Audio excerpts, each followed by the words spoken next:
Jóvenes, vamos a hacer un resumen rápido de lo que se ha visto hasta el momento, desde 1810 hasta 1830. Es una parte de la presentación que tienen ustedes ahí, corresponde al siglo XIX, ¿ya?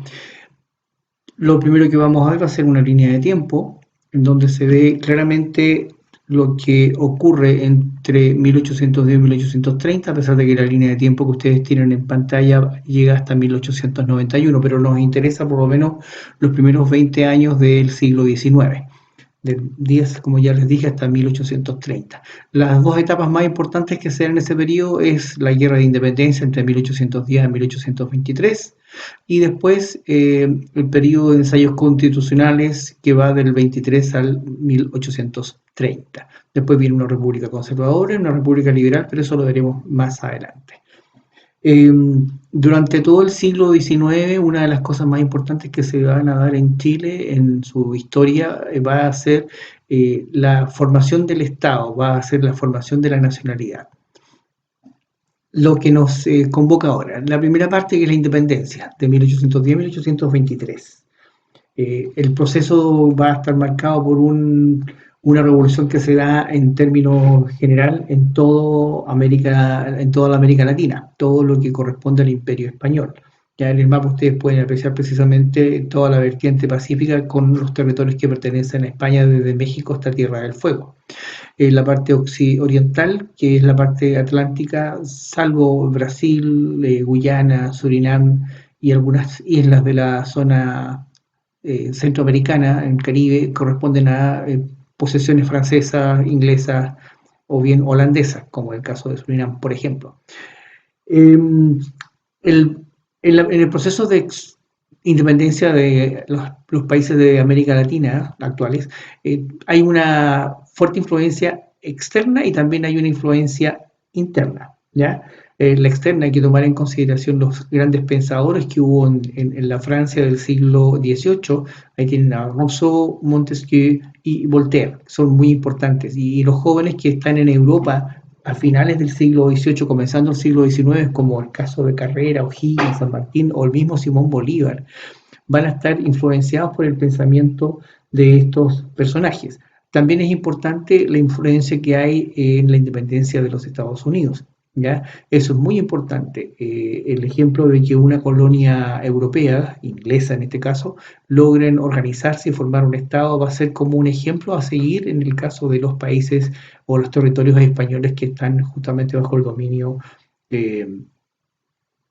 bajo el dominio, digamos, de esta potencia europea, y que por supuesto ellos pueden dar la posibilidad de organizarse. Vieron el ejemplo de Estados Unidos y acá tratan de replicar. Y Estados Unidos se preocupa que esas ideas también vayan hacia esos territorios. La Revolución Francesa, en que habla precisamente en donde se van a consagrar los principios de la patria y la nación, y eso por supuesto también va a ser un ejemplo. Y por supuesto la personalidad de Francisco de Miranda, este venezolano que va a ser un mentor, una persona que va a guiar a estos jóvenes que están en Europa, O'Higgins, San Martín, por ejemplo, y él va a crear una organización la cual va a luchar, ¿ya? Va a luchar precisamente por la independencia, la gran logia, la Reunión Americana, que se llamaba así, en la cual ellos van a luchar para lograr la independencia del Imperio español. Ahora en Chile hay situaciones bastante complejas, como el caso de la imagen que tienen ahí ustedes de García Carrasco, el último gobernador del Imperio Español en Chile, ya en el periodo colonial. Él, por supuesto, no va a actuar de buena manera, García Carrasco, y al final va a tener que renunciar. Lo que pasaba en España también, como una situación externa, va a ser el fusilamiento del 3 de mayo, que corresponde precisamente a una situación en la que los españoles se van a sublevar contra la invasión francesa, ¿ya? Y por supuesto va a ser o va a intentarse de aplastarla a sangre y fuego, como ustedes ven en esa pintura de Goya de principios del siglo XIX. América, una vez que el rey fue tomado prisionero en Francia por Napoleón, va a formar juntas de gobierno. Ustedes tienen una imagen ahí precisamente de las juntas de gobierno y el año en que se formaron. Casi todas coinciden entre 1809 y 1810. La de Chile fue una de las últimas en formarse en septiembre, eh, 18 de septiembre de 1810, y las otras fueron un poquito antes, la de Chuquisaca, lo que sería hoy día Bolivia, la de Chuquisaca corresponde a Paraguay, lo que corresponde a Bolivia, La Paz, Quito, Santa Fe, Bogotá, Caracas, Buenos Aires y por supuesto Santiago. ¿Ya? Van a formar gobiernos interinos, pero lo importante en esta etapa, ellos están resguardando los territorios para su majestad, el muy amado, como se le llamaba en esa época a Fernando VII. Eh, lo importante es que hay etapas que se dan justamente en este proceso en que hay un primer instante en que forman gobiernos independientes, hay una etapa de reconquista por parte de los españoles y después vino la lucha nuevamente por tratar de zafarse, sacarse de encima esta reconquista. Fue el caso de Chile, como lo vamos a ver a continuación, fue el caso de México, fue el caso de Perú. Al final hay una situación en que no todos sufren un proceso similar de independencia. Hay algunos que son más rápidos que otros. Brasil, por ejemplo, fue una transición pacífica. Argentina no hay etapa de reconquista, como fue el caso de Chile. En México hay una sublevación en donde un sacerdote llamado el cura Hidalgo da el grito de Dolores. Dolores es una pequeña localidad que hay en el centro de México y por supuesto él intenta sublevar al pueblo, pero por supuesto no tiene el apoyo que necesita y él va a ser rápidamente eh, derrotado y fusilado. ¿Ya? En Perú tuvo que venir una ayuda externa, Chile, Argentina, Colombia, Venezuela, en la década del 20, 1821, para lograr justamente concretar la independencia que al final fue en 1824. Uruguay tuvo que enfrentarse a los argentinos y a los brasileños para poder formar su propio Estado. Ambos que tenían deseos de acceder justamente a ese territorio, al final en esta guerra logra zafarse primero de España y después en esa lucha que se va a establecer contra los brasileños, contra los argentinos. Paraguay también tuvo que enfrentar en algún momento una lucha contra Paraguay, contra Argentina, ahora Argentina, Brasil y Uruguay, pero eso va a ser más hacia mediados del siglo XIX, 1870. Acá Paraguay logra la independencia, el doctor Paz, y de alguna manera forma un gobierno autoritario que lo acompaña hasta mediados del siglo, en que después tiene que enfrentarse en esta guerra llamada de la Triple Alianza, en donde muere gran parte de la población masculina, quedando una cantidad bastante insignificante de hombres con respecto al número total de población. ¿Ya? Colombia, Venezuela y Ecuador formaron la Gran Colombia durante la época de Simón Bolívar, ¿ya? Pero posteriormente, como ustedes hoy día ven, ese territorio en la parte norte de Sudamérica quedó fragmentado en varios territorios. ¿Ya? Eh, la imagen de Simón Bolívar, la imagen de José de San Martín, ambos van a ser los que logran con su empuje la independencia de Perú, gracias al apoyo, por supuesto, de Chile, porque San Martín por sí solo no lo hace. Hay un fuerte apoyo económico en hombres, en dinero, en armas, que Chile logra reunir y San Martín se encarga precisamente de concretar esa situación y después la termina Simón Bolívar. ¿Ya? Hay una cosa que es bien importante de señalar, Fernando VII va hacia 1814 a ser liberado y eso va a generar problemas acá en los países que están luchando por su independencia, pues los territorios van a tratar de ser recuperados y ahí se generan situaciones bastante complejas, como fue el caso de la guerra de independencia en Chile. ¿Ya? La independencia tiene varias etapas. Aquí vamos a ver eh, esta línea de tiempo. Hay una etapa denominada Patria Vieja, de Reconquista y Patria Nueva. 1810 a 1814, la primera, en donde la figura de José Miguel Carrera es la que se va a destacar. La segunda, de 1814 a 1817, que se inicia con el desastre de Rancagua y termina con la batalla de Chacabuco. Ahí hay una figura muy importante que destacar, que es Manuel Rodríguez, amigo personal de José Miguel Carrera. Y la última, 1817 a 1823, va a ser a partir de la batalla de Chacabuco, termina con la abdicación de O'Higgins, y aquí es la figura de O'Higgins el que se va a destacar justamente en este periodo. ¿Ya? Las etapas, como ya las mencioné, son tres. Cada una tiene sus características. Por supuesto, la primera habla claramente de una fidelidad al rey, a pesar de que José Miguel Carrera menciona tibiamente el deseo de independencia, pero no lo manifiesta porque la sociedad chilena no estaba preparada para eso. La de Reconquista, una situación en que los españoles tratan de retomar el poder y, por supuesto, hay una serie de eh, abusos por parte de ellos. Y la última etapa, la Patria Nueva, que se da inicio con la llegada del Ejército Libertador y la batalla de Chacabuco, que culmina en Maipú en abril 5, en donde O'Higgins logra al final derrotar en forma definitiva a los realistas. Acuérdense que esto fue una guerra civil en donde participan chilenos que eran partidarios de los realistas o eran partidarios de los patriotas, que eran, por supuesto, los que deseaban la independencia. Ahí tienen una imagen precisamente de la formación de la primera Junta de Gobierno, ¿ya?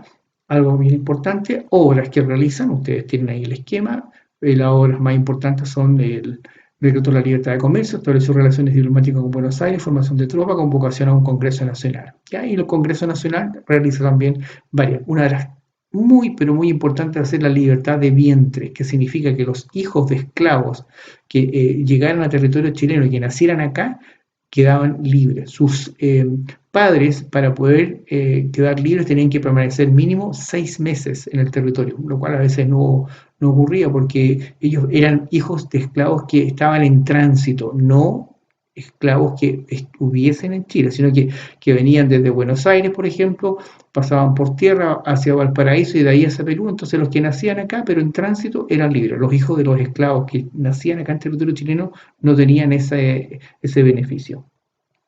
José Miguel Carrera, la imagen que ustedes tienen ahí, muestra justamente a este joven de la aristocracia santellina que trata de llegar, trata de llevar y de un Estado que quiere la independencia, pero como ya les señalaba antes, muy tibiamente, porque no está la sociedad preparada todavía en esa época para hablar de independencia como tal.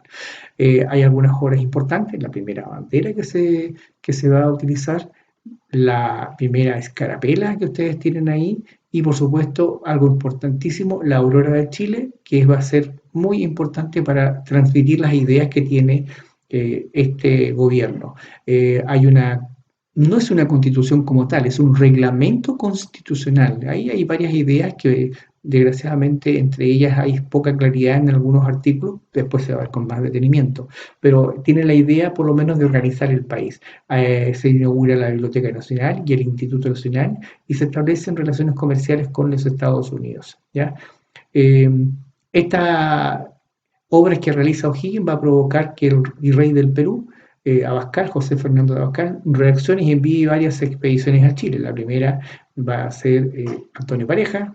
Pareja no logra derrotar a las tropas chilenas, después vino Gainza, tampoco, y por último Osorio, Mariano Osorio, que sí los va a derrotar en Rancagua, y ahí termina lo que se denominó Patria Vieja. En el periodo justamente de la patria, terminando la Patria Vieja, se inicia la Reconquista, y ahí tienen ustedes entonces esta imagen de este guerrillero don Manuel Rodríguez, el cual prepara el camino para lo que va a ser la vuelta de las tropas patriotas a Chile, pero van a pasar 3 años prácticamente desde la derrota, su huida y el regreso.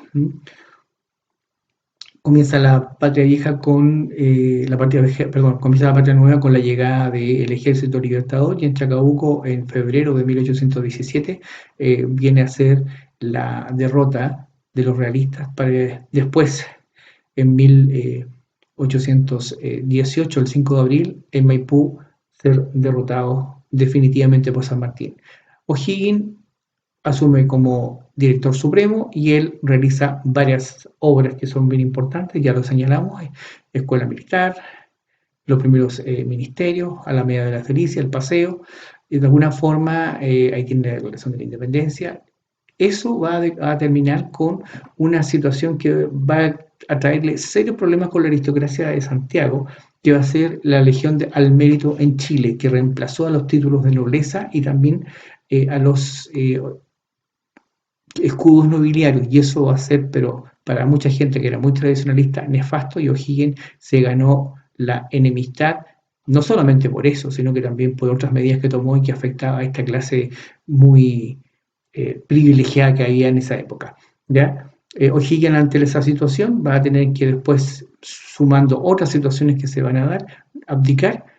Ahí ustedes vieron en las clases anteriores las guías que yo les entregué, cuáles fueron las razones de la abdicación, y principalmente se le atribuye la muerte a él, responsabilidad de la muerte de Morón Rodríguez, de los hermanos Carrera, y por supuesto todo el tema que hubo con la confiscación de bienes a la iglesia, y eso también le va a traer serias dificultades que al final significa que él mejor renunciar, porque si no el país se iba a ver envuelto en una guerra civil.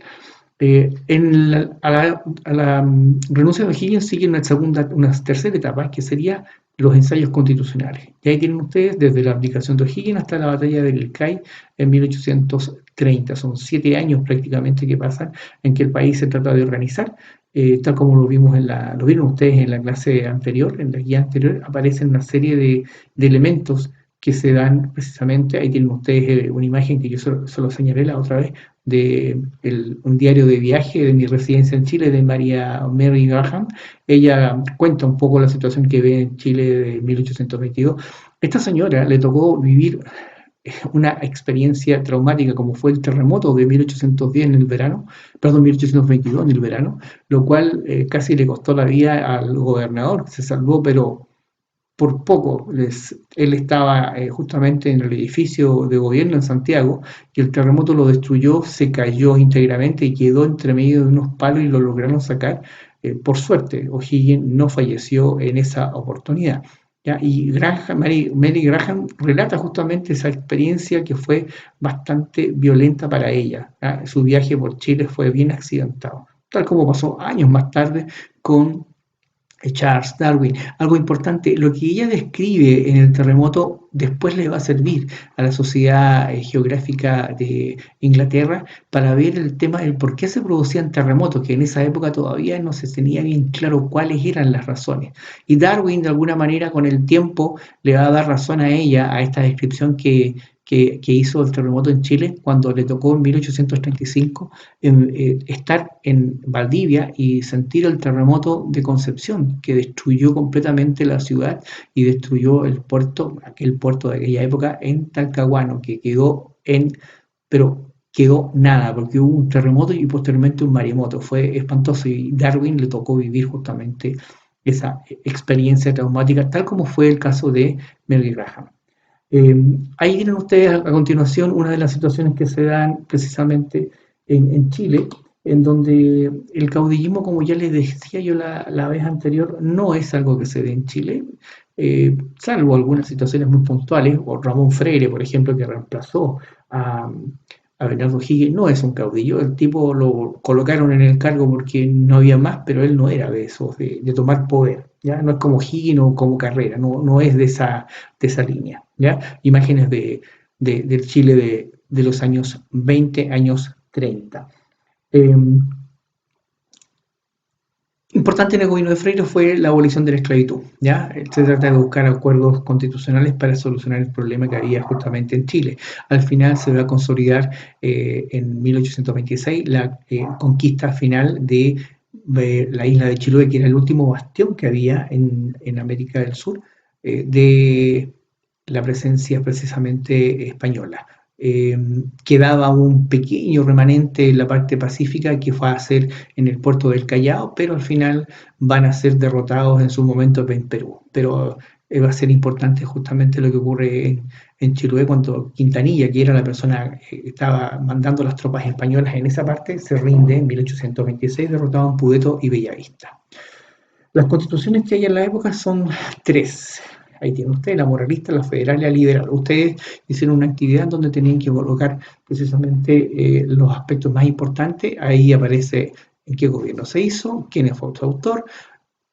Está la moralista, la federal fueron leyes, no alcanzó a ser una constitución. Y la liberal de Francisco Antonio Pinto, autor José Joaquín de Mora, que se va a inspirar en la constitución liberal que se había promulgado en la década anterior, 1812, perdón, en Cádiz, España, ¿ya?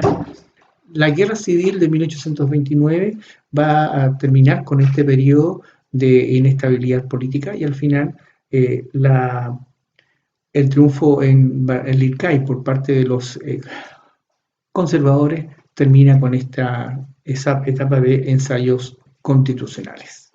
Bien, eso es por ahora y estaremos en una próxima clase. Que estén bien, cuídense mucho.